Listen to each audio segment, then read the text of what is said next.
Welcome in, fans, to another episode of the Two Line Pass podcast. I'm Randon, here with me, Ryan, Dustin. The homestand is over.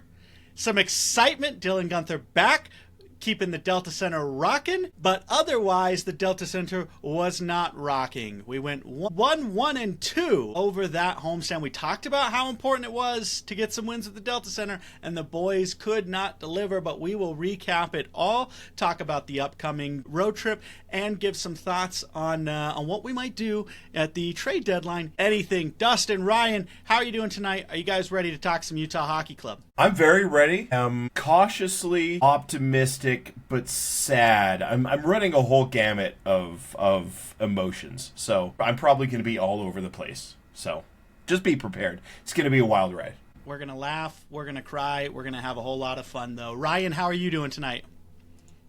I'm doing really, really good. I'm excited to talk about it. You know, essentially, we ended up 2-2, right, with the points. That's kind of how the homestand turned out because of the 2 overtime losses, right? Yeah, we essentially look. That's how I'm going to look at it because Dustin wants to be optimistic. I say we went 2-2, not 1-2-2. We went 2-2. But yeah, it's going to be a good time. It is going to be a good time. I don't want to remind anybody, we talked about if we go 2-2, 2 of those losses have got to be in overtime. We were hoping 2 wins, 2 overtime losses. Unfortunately, we only got the 1 win. But let's take a look and see what went right, what went wrong. Because we had 4 very important games. We talked about this. Against teams, it was winnable games, right? It was very winnable games. Now, the first game was against Pittsburgh.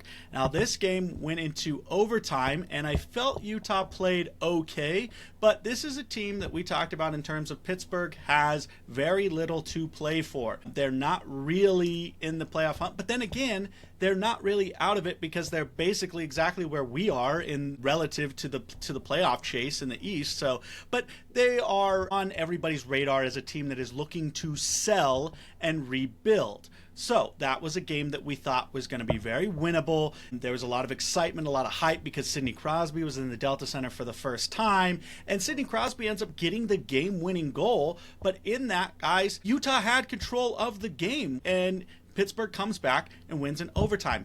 Cannot happen. Then the next night against the Columbus Blue Jackets. The Columbus Blue Jackets come in. They are fighting for a playoff spot, but they were in a rut. They were in a lull. And once again, Utah giving up leads, losing in overtime. Then the St. Louis Blues come in, right? Now that is a Central Division rival that we have to beat. We absolutely 100% have to beat everybody in the Central Division that we can, especially those teams that are fighting for that wild card spot. So I'm looking at Calgary, Vancouver, and St. Louis. We have to beat those teams. And St. Louis controls almost every aspect of that game and beats us. No overtime needed. So now we've lost 3. And we're looking at the Flyers coming in with just no hope, despair en masse. They had 3 straight games with 0 goals. Coming in, and they score 3 minutes into the game to break their drought, 2 minutes into the game to break their drought, and it looks like, oh my gosh, it looked like it was going to be a disaster. But thank goodness, Dylan, don't take my Guenthers, coming back from injury, his first game back after missing 12, not only scores the game-tying goal in the third period, but scores the game-winning goal in overtime to salvage what was otherwise a disastrous homestand. Once again, this team struggles to play at the Delta Center. I'll tell you, I was at 2 of those games, and that crowd was into it. They were loud, as loud as they've ever been. The Penguins fans, jerks that they are also loud, but man, this crowd gets up each and every time, and this team lets them down. That's the recap. Dustin, what are your thoughts on that 4-game stretch where we said Utah has to get something going, and they kind of laid an egg?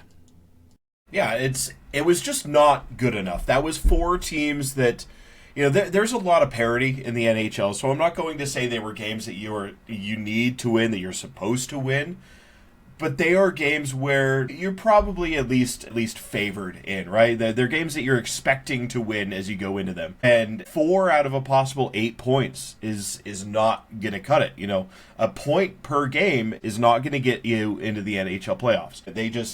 they needed to be better. And I think the most aggravating part of it is that, with the exception of the Blue Jackets, like, these teams were coming in on, like, downslopes. Like, Pittsburgh came in on a 3-game losing streak. The Blues came in on a 4-game losing streak. Philadelphia came in on a 3-game losing streak where they hadn't scored at all. Like, everything was set up for Utah to come out of here with 5, 6, 7 points, and they got 4. And it's aggravating. Like, I think there's hope for the future, and we can get more into that after we're done kind of like giving the broad recap. There are reasons to be hopeful, but it still leaves a really sour taste in your mouth to only get 4 points out of those. Yeah, you're absolutely right. Ryan, what were your thoughts of that 4-game homestand coming away with it? Honestly, it was just kind of sad. After the Pittsburgh game, losing like that. Really, I mean, the oldest team versus the youngest team, I think we're the youngest team still, right? Or second? Oh, so, yeah. Yeah. That just kind of proved that experience kind of trumps youth in a way. You know what I mean? Like, Crosby really showed that just because you guys are young and gunning, you don't know what's up. And you did it again. But then the loss to St. Louis is just disappointing because that's a team we should beat. Hands down. They're a team we should be beating. I don't care. Suck it, Blues fans. You're not good. You shouldn't be good. And then losing to Columbus, that's a team I'm not necessarily okay with losing to, but I'm more okay with it because they're a better team, so I don't feel as bad. Losing to Philadelphia like that, especially when they haven't scored a goal in 3 games going into our building and, 2 minutes, right, Dustin? Absolutely pathetic to give that up to Philly. I believe it was 2 minutes and 3 seconds. Just... Yeah, that's and it's almost like you sit down and you're excited to watch a Utah Hockey Club game. You're like, all right, we got this team. They're coming in. They're on the road. They haven't scored a goal in 3 games. Like, this is where we get back. Like, this is where we get back to our winning ways. Like, things are good. We've got Guenther back. Guenther's making his triumphant return. Like, all right, here we go. And just 2 minutes in, you're like, are you kidding me? Like, this team has been offensively inept for 9 straight periods. And they score 2 minutes into the game. It just immediately takes the air out of your chest. Immediately just, deflates you. And then they did it again. Like, we tie up the game. And I was, from the Two Line Pass Twitter account, typing out that was a beauty. Like, Guenther makes, an effort play to the puck. He feeds it to Sergachev, and he just blasts one in from the blue line. And before I could even finish typing it, they've already taken the lead back. Like, just twice, you're just like, guys, what are we doing here? Just very, very aggravating. Like, we had the late game heroics, like Guenther scoring with what I believe it was 0.3 seconds left on the clock to save it, but that whole 3 periods was nothing but stress and anger, and looking at it because I'm looking at the scoreboard midway through the 3rd period. And we're more than doubling them in shots on goal. We're out hitting them almost 2-1. Like, we're dominating in face-offs, which tip of the who is it? Who is it that they bring on for overtime to always take the face-offs? Stenlund, thank you. That's my boy. Stenlund went I believe 4 for 4 in that overtime set. I got to give that man his flowers. I should probably remember his damn name if I'm going to give him his flowers. But it's just one of those where you look at it, and at least statistically, you're looking at that, and it's 2-1, and you're thinking, how are we trailing in this game? And then even we tie it up, and you're still looking at this how are we going to overtime against this team? We're outside of the scoreboard. We're dominating this game. And we're still probably going to find a way to lose it. And granted, we didn't, but that whole game was just nothing but stress and anger and frustration and disbelief as to how this is going this way. It was an amazing finish, but not my favorite game to watch as a whole. No, absolutely. And we talk about this team being young and the experience. There's, the quote of they've got to learn how to win. They've got to learn how to win. And it was apparent that they obviously are still struggling to learn how to close games out. I misspoke earlier when I said it was the Penguins that we came down from a 2-0 deficit, but it was the Columbus Blue Jackets who rallied from 2 goals down in the third period. Where this team, and this is not something that has just happened on this stand. This is something this team historically does, where they just cannot finish games, and it's led to some of the worst goal differentials in the third period out of any team in the league, right? We talked about how our second period was so bad, but that's kind of turned now where it's not the second period heebie-jeebies, it's kind of the third period. But it doesn't matter what period it is. It's the fact that we play lights out and then let our foot off the gas, and we cannot have a complete game. And even like you said, even the game against Philadelphia, like that was not a great game. It really was not. And the theatrics, the fireworks of Dylan Guenther scoring really overshadow what was an otherwise piss poor effort by the team against a team that they should handily beat. But looking at the standings, 53 points for both teams, so Philadelphia, I guess the entire Eastern Conference, top to bottom, is arguably better than the Western Conference, even though I think the Western Conference has the better teams at the top. But points-wise, it's really Chicago, Nashville, San Jose's weighing the West down. But even Anaheim's now creeping up on us. Like, that's how dire it is. The Ducks have no business even pretending to be there. And then Seattle, like, come on. Like, we should be well ahead of these teams in the points race, but we're just not. And now, not for nothing, we talk about the excitement of being in the playoff hunt. I mean, we're still 6 points back. That's a long way back, but it seems so close, right? It seems so close you could reach and touch it. Will we be able to? I don't know. These next 3 away games are really going to say, like, where do we land when the Four Nations tournament starts? But I have historically been negative. I'm the mayor of Negativeville. You guys know this. I make my bread and butter on this team that I love so very, very much. And I will say there's one extremely bright spot through the dark times these last couple of months, and that's the penalty kill. Guys, Utah's special teams in the terms of the penalty kill has been absolutely lights out. They are now 6th in the league on the penalty kill. After earlier in the season, it was not good. They were in the low 70s at times because they had to kill off 5 and 6 power plays every single game, and even just one. It was just Evan Lamoureux. Yeah, sorry, Mav Lamb, but yeah, you were in the box a lot. He's still like 3rd on the team in penalty minutes. That's how bad it is. He's still, I don't know, fact check me on that, 3rd or 4th on the team in penalty minutes. And he's only played like 20 games, not even that. I don't even think he's played a full 20 yet. But the discipline of the team these last few over this homestand, I think they only took 2 penalties that was the most penalized game. They took 2 penalties, and so the penalty kill has not needed to work so much, and that reduced workload has led to increased production, where since like November 20th, I believe they're 1st in the league with it was like a 93 point something percentage 91 over the last to start last night. Yeah, it's insane how good the penalty kill is playing. Probably because Nick Schmaltz is on it, and he's the greatest all-around Nick Schmaltz to ever play the game.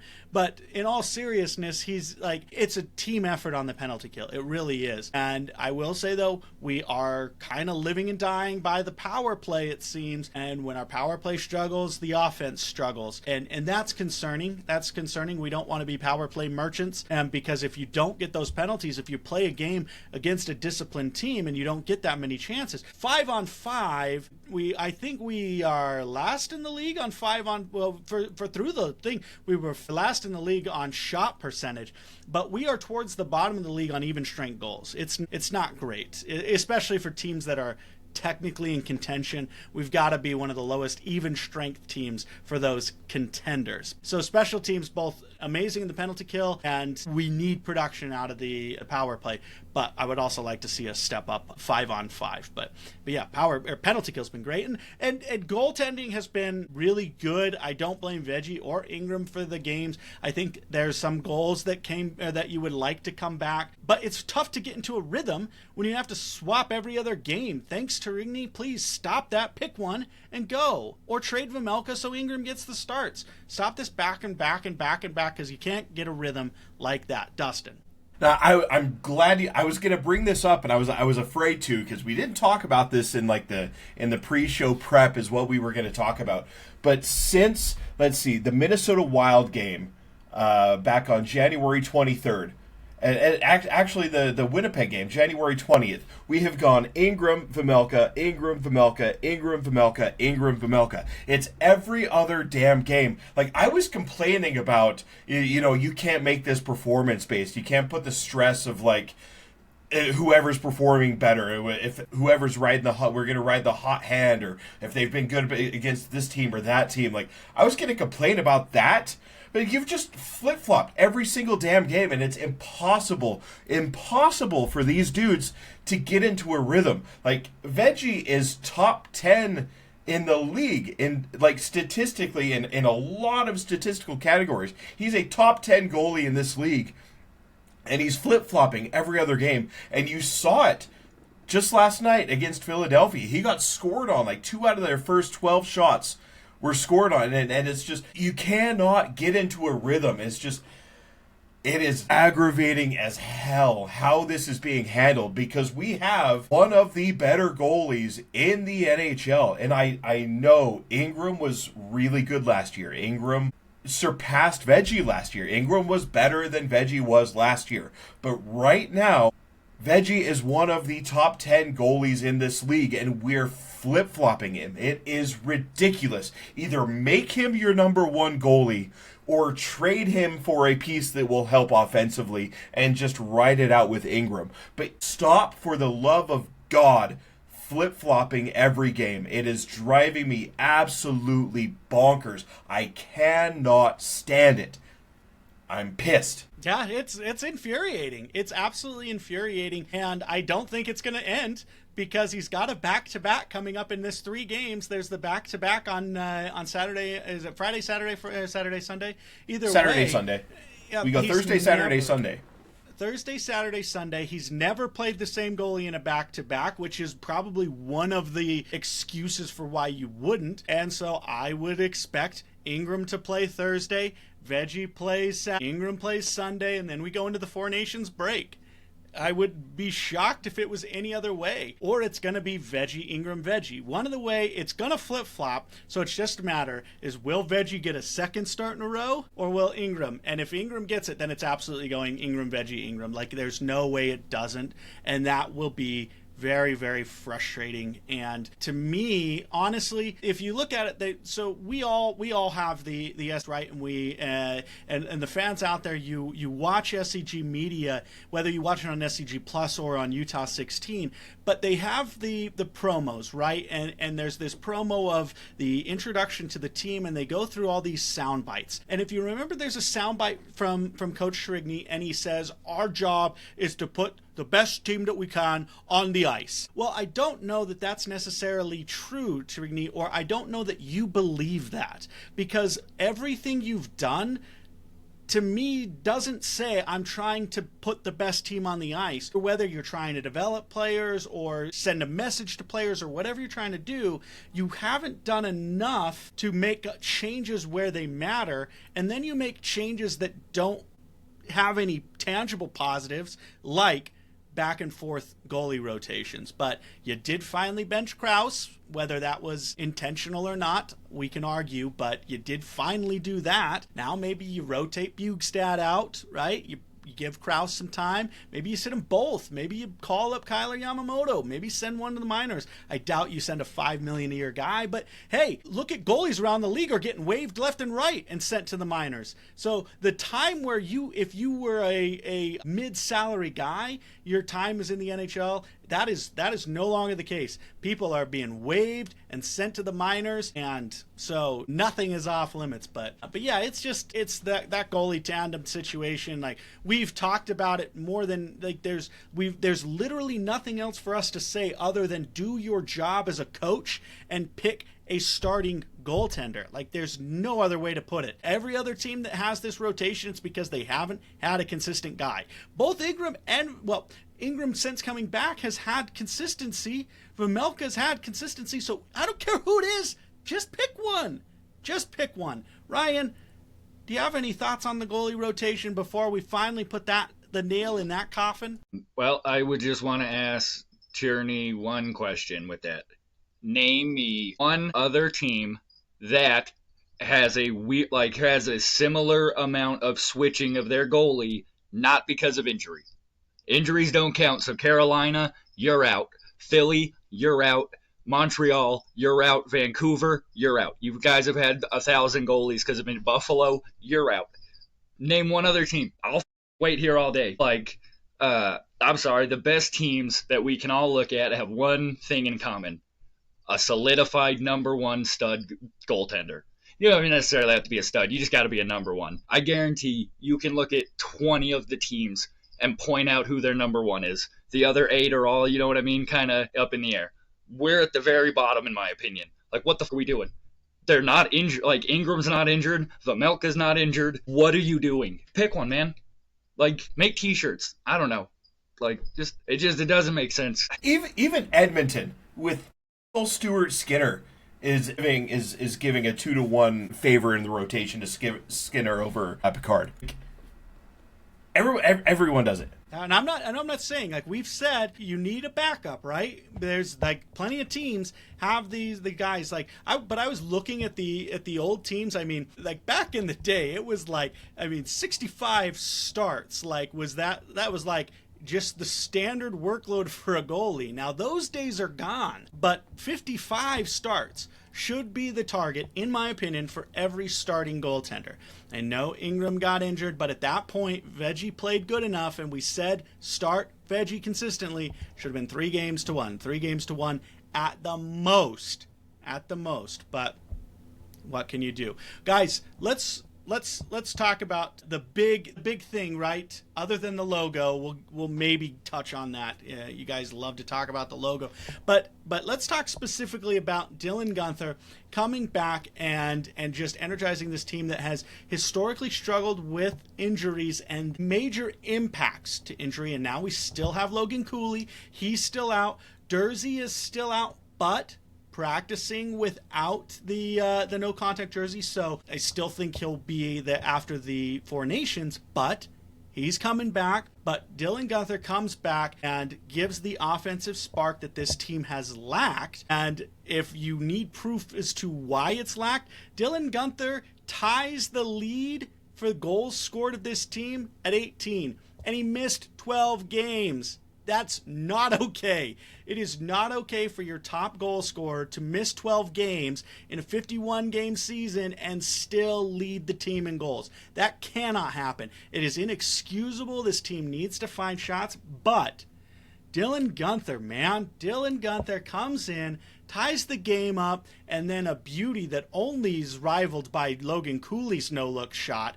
It's just absolutely incredible, that top shelf. I will say it does look like that Philadelphia thought the game was over. They kind of just stopped playing, and even the goalie was like, crap, we actually have to do things. And it was incredible all the same. The rest of the team didn't quite get up to it. I'm still concerned about the line pairings that they've got with Guenther, but I understand trying to get him into the mix. But Carcone, I love you to death, man, but you shouldn't be playing alongside Dylan Guenther. I love you, but I want you on the 4th line. But Dylan's back, and over these next 3 games, do you think Dylan Guenther's presence alone can carry the team against 3 very difficult opponents? I don't know if just his presence alone is gonna carry the team, but he might be able to. He's just so damn good offensively, and he was nearly robbed. You mentioned Carcone. Guenther was nearly robbed of his heroics in overtime, because Carcone almost just put the whole entire team on his back and won that in regulation. He had one, like, right before the end of the third period, just carved up the defense, went from right to left in front of the... If he could have just... The puck rolled on him a little bit, but if he could have just hit, like, a little flick of the backhand, if he hadn't lost the puck, he put a beauty of a move on the entire Flyers team. So I will give him the credit there, because that was really, really pretty. I mean, it was like a $5 move and a 5-cent finish, but still looked pretty. But yeah, I think having Guenther and just, I mean, even if it's just the ability of his to score that takes away attention from like Keller, and just makes the defense think of him instead of like, oh, we don't got to worry about Nick Schmaltz. He can't lift a puck over a blocker, or like, oh yeah, it's Liam O'Brien's got the puck on a breakaway. Who gives a shit? We're fine.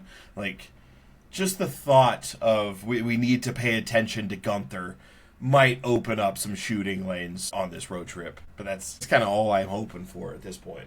Yeah, we talk about players who I like that phrase, $5 move, 5-cent finish. There was quite a few of those. Schmaltz missed a wide open shot.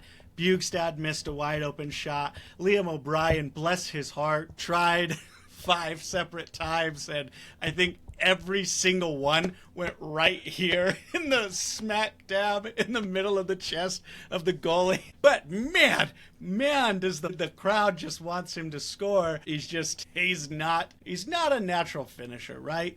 But the problem is we have too few of those on the team, and their looks, just like, even on just the most beautiful, perfect looks, they just can't elevate the puck. They can't get their stick on it.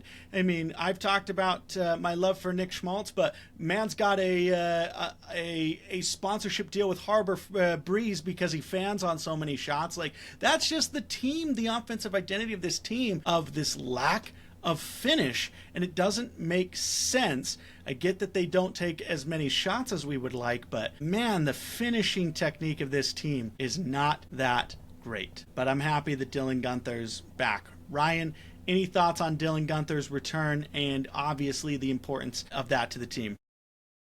I think he's a big part of this team, because really he's the finisher.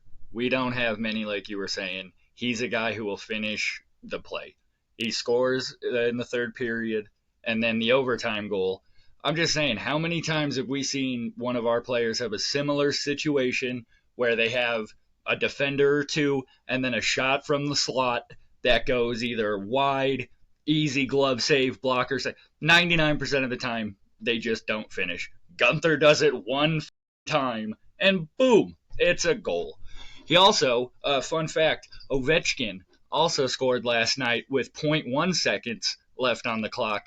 So now, I know Ovi's in the hunt for Gretzky, but let's not forget Dylan Guenther and his hunt for Gretzky. He's now 764 away from getting past Gretzky. So the hunt for 764, boys, we are on again. But like Dustin was saying, he does draw a lot of attention, and it's probably because he can finish. He's one of the few guys, when you watch the tape back, he's going to finish the shots more often than he's not. It's him, Cooley, Keller. I've drawn a blank. Hayton? You know what I mean? Hayton? Maybe. Sometimes. Turned it on.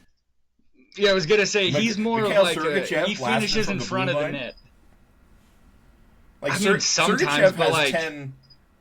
Sergachev has 10 goals on the season, but if he didn't count, but if he got credit for all the blasts that he like redirected off of somebody and gave them credit for a goal, he'd probably have 15 or 16 this year. But the problem with Sergachev is it's not consistent. And this honestly is one of the big themes of this whole team, is just inconsistencies, whether it's inconsistency in goaltending, inconsistency in line combinations, inconsistency in period effort, inconsistent power plays. The penalty kill got fixed, but inconsistent offense, just that's the theme, is inconsistency. That's what I've noticed. And hopefully Guenther can add a little more consistency back to the lineup. And hopefully when Dursey comes back, he'll add a little more. And then we can get back to playing like we were the first 3 or 4 games of the season. And then it'll be fine, and we'll all be happy again. Yeah, speaking of inconsistency, before the game, like the 30-minute pregame show that they have on SEG Plus leading up to the game. They put a graphic up before the game that was covering the last 10 games for the Utah Hockey Club, and they were at sitting at like 45 or 48%, somewhere right around there. It was under 50, by far the worst in the NHL in terms of how many of their shot attempts are actually on goal. Like, they just blast pucks over and left and right. Just they're not consistently hitting the strike zone for even a chance for a puck to get past a goaltender, because it's not even on target. It's not even hitting the goal. So it's just more inconsistency from players that we needed to score when we're missing both Cooley and Guenther. The one thing I will say to that is I would rather lead the league in that stat of like at least we're attempting shots than be at the bottom of the league in shot attempts. We're at least trying more than we have been. I think the little tic-tac passing needs to stop. I understand Connor McDavid and Draisaitl and McDavid and McKinnon and all those guys, like they can pull off that stuff. I'm not saying we don't have some very talented hockey players. I'm not going to put any one of our guys in that category of a superstar right now. Is that an insult? No. I'm not dogging Keller. I'm not dogging Schmaltz. I'm not dogging Cooley or Guenther. We got to figure out a way to play simple hockey.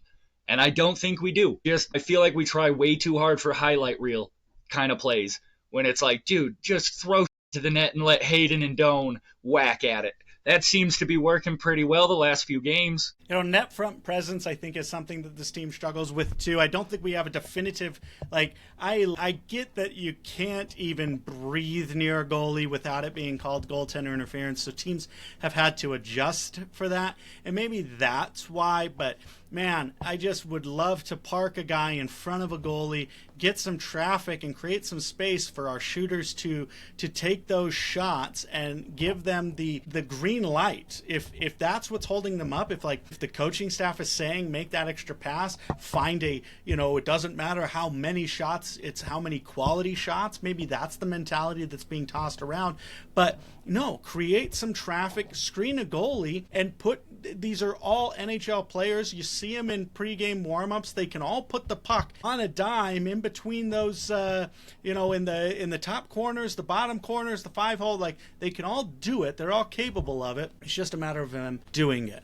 But let's take a quick look at the road trip coming up. 3 big games. We get to try to avenge the loss to the Blue Jackets. And then we go against the Hurricanes. They're probably looking for vengeance. And then we go and play the Capitals, who poured it on us. Both of those games are early games on Saturday and Sunday. So that'll be exciting to watch some morning hockey here in the 11 o'clock on Saturday.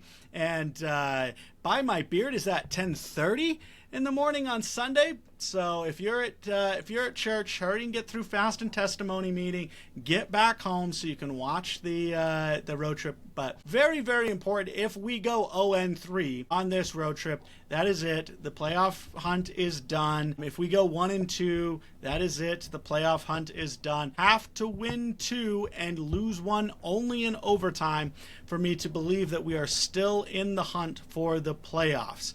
Can we do it? It's going to be tough. It's going to be tough. But it all starts on Thursday against the Columbus Blue Jackets. Ryan, you're shaking your head. Do you think we can get more than 1 win? Do you think we can get one win? Yes. What I'm saying, I'm not shaking my head at that we're not going to win the game. I'm saying I don't think we should accept the mentality of going 2-1. No, we should win all 3 of these games. The Capitals game's going to be tough, but we're a very good road team. We are much better on the road than we are at home. So I think it's well within our ability to win this road trip out. If we do that, I'm getting hope. If we lose 1 game, I'm out. I'm done. It's over. I don't care. Even if it's an overtime loss and we get a point, I'm done. I'll see you guys in the off season. You know what I mean? This is stupid. I'm just kidding. I think for the road trip, I think it'll be a good way because we're going on a high note. We just got the good win at home beating Philly. It wasn't a good win. We got the win. But this is a chance to really settle down and really buckle in for that final little push going into the last bit of the season. And yeah, this is kind of a make or break road trip. Dustin, right before the Four Nations tournament begins, what do you think about this 3-game road trip? What is your projection or prediction for it? I mean, Columbus. I mean, they're out here losing to Buffalo, so they're sliding. They're not playing their best hockey right now. So we're gonna win that game, and then we go and we play the Canes, and we've already beat them, so we're gonna beat them again, and then we go on the road to Washington, who is not only a good team, but they want revenge on McBain for taking out Ovechkin. No way, him and Wilson fought. No way, him and Wilson already fought and settled it. Bain took his beating like a man. They settled it. So maybe it all depends. Like if Washington is too angry and they're playing outside of their heads, we can steal that one too. But if they laser focus and they play at their best, they're probably going to take that one. But like 2-1, getting 4 out of a possible 6 points right there, that'll be okay. I sure hope so. Looking at I know we're an away team, but if we look at the home records, Columbus 17-5-3 at home, Carolina 26-1 at home, Washington 17-4-5 at home. Utah has fallen on the road. Now they are only 13-10-3, so now 500 on the road. So it's going to be tough. Retract everything I was just saying. I retract everything. We're not going to win any of those games. You know what it is, though? It's because we're so bad at home, by comparison, we look like gods on the road. And that's a problem. But let's wrap it up here, guys. Let's give the fans what they crave the most, and that's logo and name talk. The 3 names were dropped. The voting should be over. By what we were all told, the voting should be over. They should have a name. It does not take long. Within 24 hours, they calculated that everybody thought Utah Wasatch was possibly the worst name that was ever created for a hockey team in the history of hockey. And that's worse than the University of Turd Burglary. Like, that is actually pretty good. I would cheer for the Turd Burglars. But the Utah Wasatch within 24 hours was eliminated because of voting.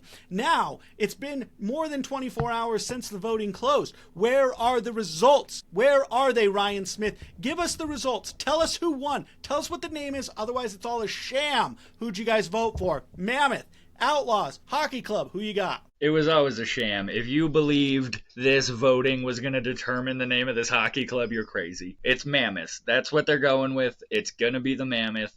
I'm okay with it, but I will have to agree. Wasatch, one of the worst. I mean, look, the Colorado Rockies, it works, okay? I don't know why. It just does.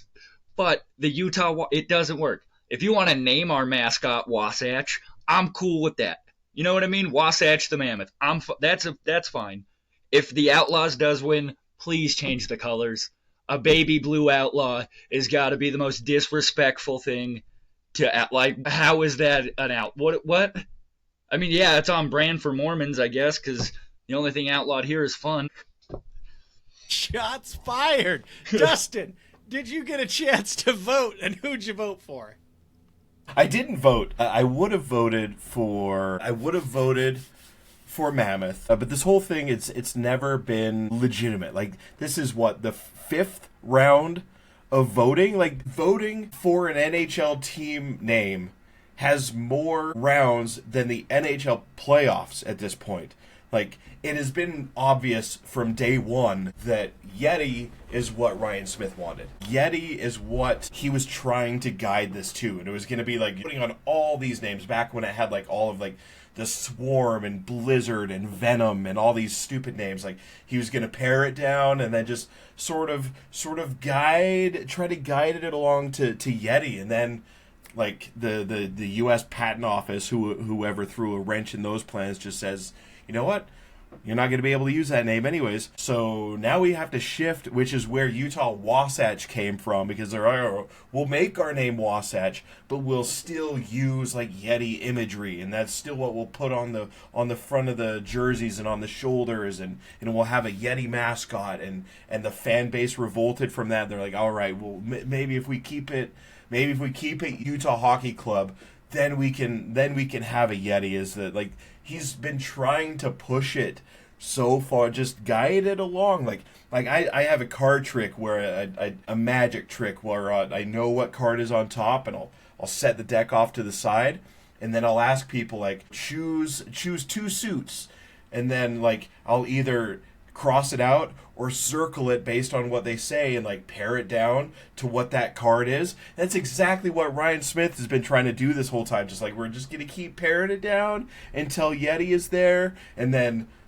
and I mean, if we're being honest, this whole thing was just a sham to get his company everybody's names and email addresses at the end of the day. Hopefully it winds up Mammoth, because yeah, like Ryan said, like baby blue is a terrible color for Outlaws, and I really don't. There's already a hard enough time with people understanding like fan culture and fan like the proper way to fan and not walking up and down the aisles and stuff like that. But can you imagine half the people in those stands wearing cowboy hats and bandanas, and it's just gonna look terrible and miserable. Just go with Mammoth. There's been some cool logo mock-ups.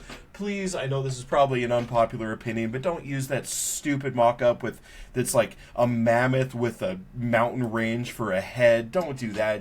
Just use a cool Mammoth logo. Just like you use and you can even replace the goal horn with a mammoth like roar, and that's cool too. Like there's some cool things about it. Just make the right choice, make it Mammoth, and just move the hell on. This has been way too long, way too drawn out. There was absolutely no need for 5 rounds of voting for this.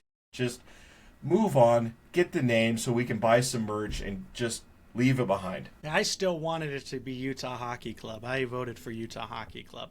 But that's because I've already bought all the merch. So we'll see. He's got our information. He got billions of dollars running a quantitative analysis company. So, Dustin, I think you're onto something. And don't be surprised, fans. You heard it here first if it happened. Don't be surprised if by some miracle, all of a sudden, Yeti Coolers agrees to share the name. Because you're really telling, at the beginning of this entire process, nobody could pick up a phone, call Yeti Coolers, see if there was a deal to be made before we put that name up there. You're really telling me that actually happened? No way. No. He doesn't want to share. He doesn't want to pay him for the licensing or whatever. You know what I mean? He's not going to pay him royalties. Because Ryan Smith, to be a billionaire, you got to pinch pennies. No, the reporting about the patent office, I think the attorneys intentionally misfiled paperwork. It was all smoke and mirrors. But you heard it here first.